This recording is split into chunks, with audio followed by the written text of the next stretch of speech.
Alan Goodman. We have not had you on the R&L show for quite some time, but you've been doing very hard-hitting, very important coverage of the ongoing genocide in Gaza at revcom.us. I hope all our viewers have been reading and following that, but I'm very, very happy to welcome you back. Glad to have you here.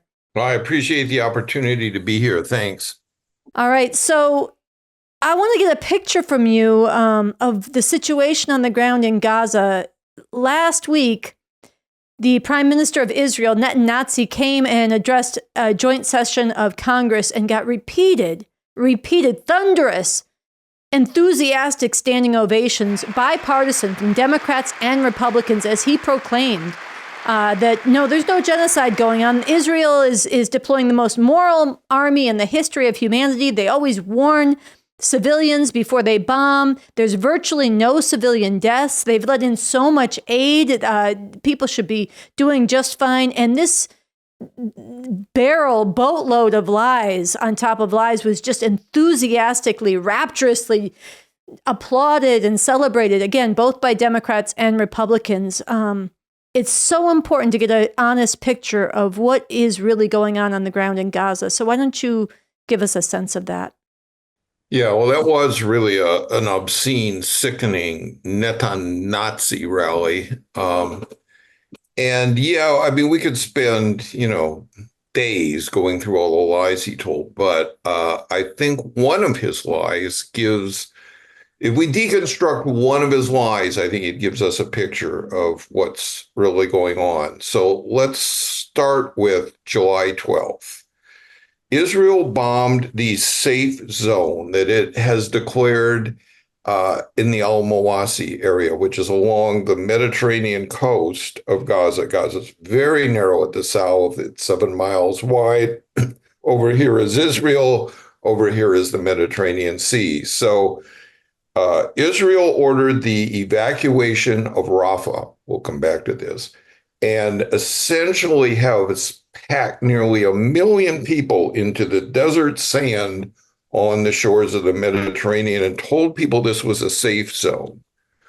On July 12th, Israel bombed that safe zone, slaughtering 90 people who were living in tents packed next to each other. A few days later, Israel struck Al-Mawasi again, slaughtering 17 people. Israel claimed that in each instance, they were going after one Hamas operative. So by their count, if their account of what they were trying to do is true, they slaughtered 107 people in an attempt to kill 2 Hamas operatives. So now let's step back from that incident and go back to the speech that you're talking about. One of the lies Netanyahu told, he set things up with a whole thing about how, the world community was saying, if we invaded Rafah, it would be a catastrophe. People have been following. And why was the world community, really anybody following things, all aid agencies saying that invading Rafah would be a catastrophe? Because half the population or more of all of Gaza had already been packed into Rafah. So you're invading a place where desperate people who have been driven from Gaza City to Khan Yunis, then to Rafah. Maybe when they left Gaza City, they had a few things they could pack onto a donkey cart and they could take their life savings and pay someone to take them to Khan Yunis. Then they have to flee Khan Yunis and get to Rafah. Now they're living in a UN tent with nothing. Now they're ordered to flee Rafah and go to Al-Mawasi. So Netan-Nazi, told Congress and the world that he went to Rafah and he asked the commander there, how many people did we kill in the invasion? And in the speech, he says that the commander there said, almost none, just a couple dozen people. Well, here's how, got to look at my notes for this, but here's how NBC News described that attack on Rafah. NBC News, by the way, is not a pro-Palestinian news organization. They generally cover up everything going on in Gaza. Here's their description of that bombing, that Netanyahu was, he killed a couple dozen people over. That bombing, according to the NBC News report, left burned, bloody, and mutilated bodies, twisted sheet metal, and fire-blackened earth in its wake. In one video posted to social media, a man could be seen holding up what appeared to be the headless body of a child.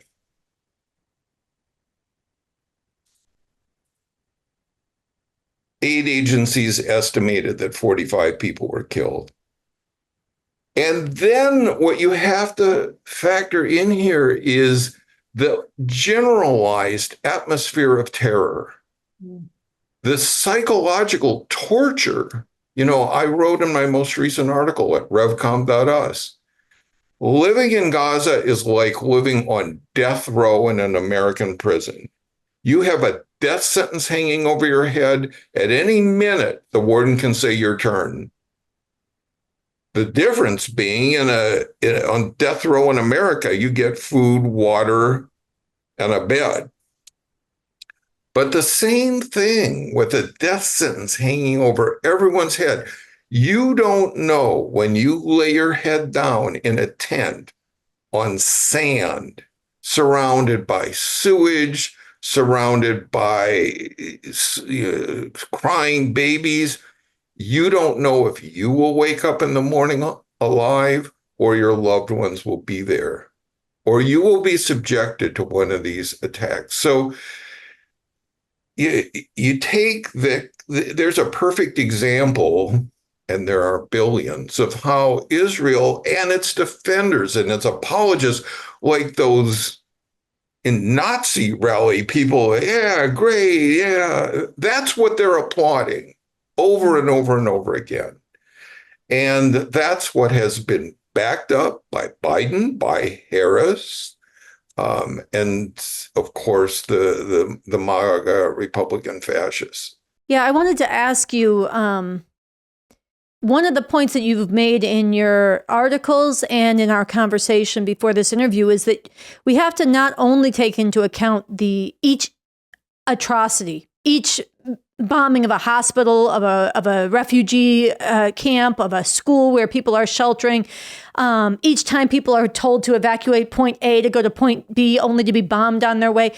Each of these is a crime against humanity in its own right, but you've been describing and writing about the cumulative effect. Well, one illustration of this is a letter to the medical journal The Lancet, which projected 186,000 deaths in Gaza. We hear numbers like 38,000, 39,000 past that now. We hear estimates of 10,000 people buried in rubble. How does that correlate to 186,000 people?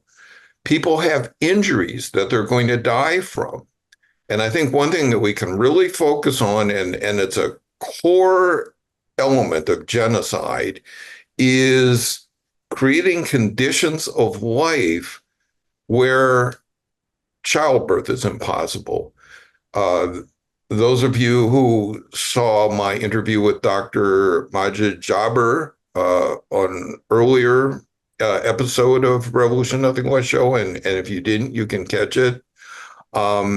He was talking about, and it was so painful, people are bringing famished babies in, or were before his hospital was shut down by Israel.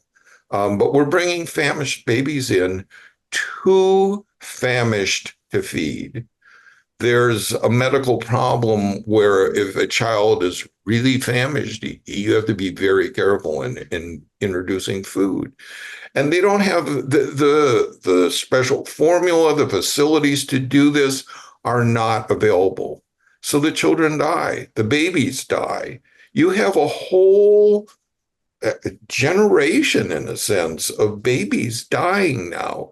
You have women who are too weak to survive giving birth to children. You have diseases. You have apparently the emergence of polio, a tremendously debilitating and deadly disease.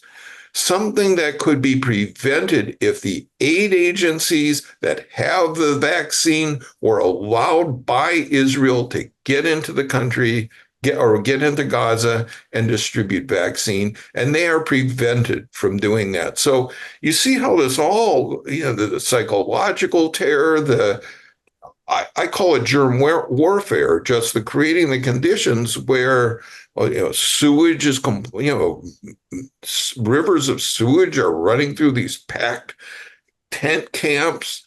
People are so weak that they can't survive mild injuries, and it is cumulative, and it's soul crushing.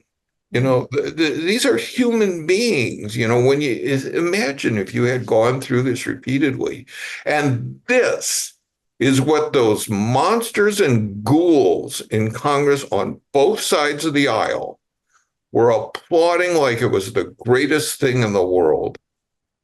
There's your America. There's this system. Well, I think that's powerfully true, Alan, and it's really important that you have been covering this, exposing this. It's really important that people who have stood up and protested and raised their voices, it matters. I want to give special shout out to the Revcoms who earned honorable mention by Netan-N when he gave that Nazi speech to Congress. So these protesters burn American flags even on the 4th of July. And he denounced those who burn the American flag even on the 4th of July. And we take a lot of pride in having done that. So we'll show some footage of that as well. And just as you said in your closing there, this is America. And it is precisely why that flag deserves to be burned and why people need to be getting organized to bring this system down and bring about a whole different way to live. So I want to thank you so much for joining us again here today. Okay, great. Thanks for having me.